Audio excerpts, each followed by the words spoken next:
We call this segment Capitol Spotlight. We essentially put the spotlight on a member of the General Assembly, talk with them for just a couple of minutes about some things they've been working on and how it might impact you, the Rhode Island citizen. It's my good pleasure to welcome back a gentleman we've talked to many times before, the Honorable State Representative Jay Edwards. Representative, it's good to see you. Good to be back, Dave.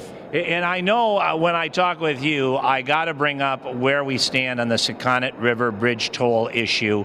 You've been really outspoken on this. You've worked tirelessly on this whole toll matter. It's something that's very, very prominent on your radar screen. You have some legislation that, at least in the short run, is going to deal with this situation. Tell our viewers about it.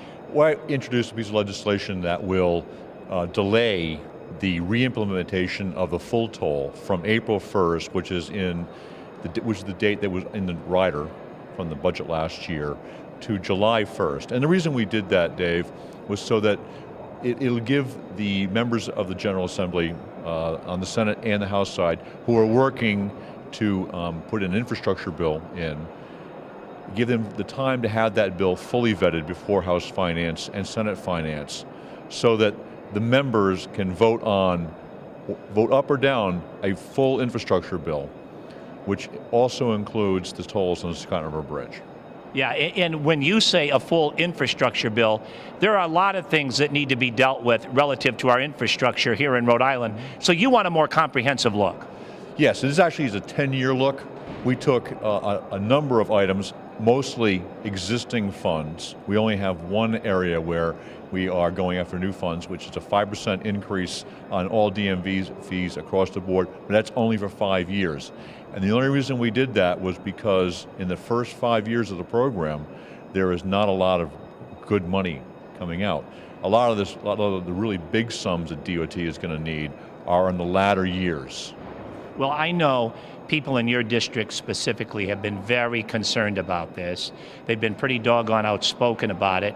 You've heard their message loud and clear, and you've been working a great deal, because if this legislation that you've introduced doesn't table this thing, they could indeed, on April 1st, raise the toll the way the law is set up now, correct? Exactly. The Turnpike and Bridge Authority could jack it up to whatever they need, and we have no idea where that would be. Well, and this would then give you a little time to do a little strong arming, a little more lobbying, a little more research, a more comprehensive look at the entire infrastructure. Do you think it's going to happen? I think the bill that we have in some form is going to come out as part of our budget, which is where we want it.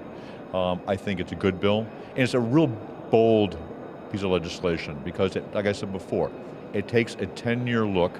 It's not a Band-Aid. It takes a full, comprehensive, statewide look.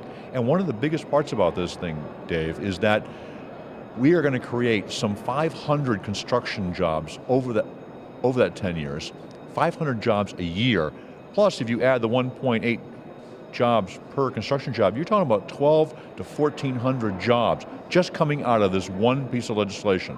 That's for 10 years. That's a great amount of jobs. That puts construction workers back to work, and when construction workers go back to work, everyone knows a lot of other trades go back to work behind them. Not to mention that it makes our state a much more pleasant place to recreate and travel. Not to mention the fact that there's a safety factor, and the infrastructure is in kind of a sorry condition right now because it's expensive. Maintaining the roads and bridges in any state's expensive, and I like your word Band-Aid. You can't really piecemeal it.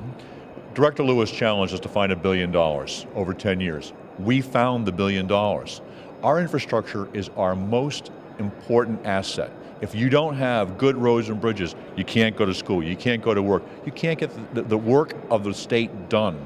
It is the one major focus of state government.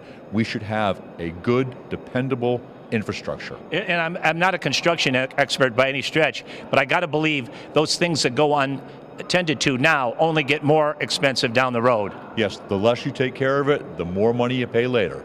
Repair does not come cheap.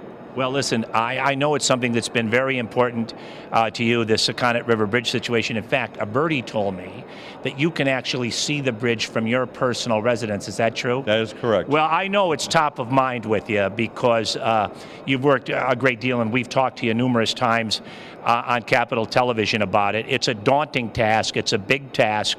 I wish you and your community the very best as you forge ahead on this very, very important issue. Thank you, Dave. We look forward to it. Thank you so much, Representative. It'll be interesting to see how this continues to unfold. For Capitol Television, I'm Dave Barber.